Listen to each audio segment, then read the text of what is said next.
Well, just yesterday, we had an en banc rehearing in front of 11 judges from the 11th Circuit Court of Appeals, Federal Appeals Court in Atlanta, Georgia.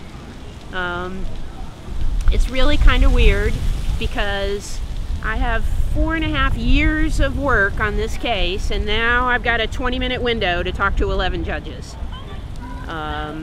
So they seemed most interested in the issue of whether sharing food with hungry and homeless people, as is going on behind me, is expressive conduct protected by the First Amendment.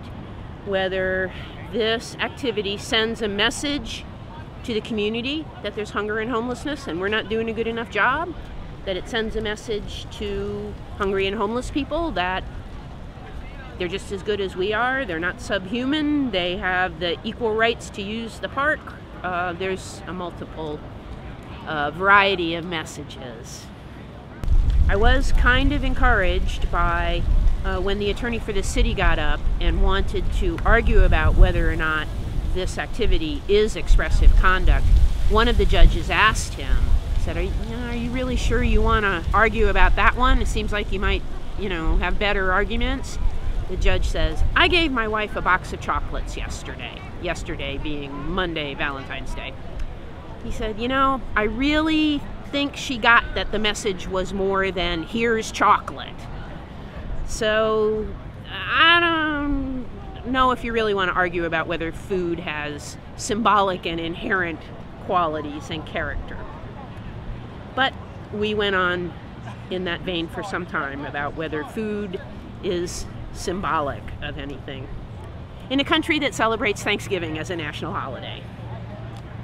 I'm cautiously optimistic, though, because of the situation.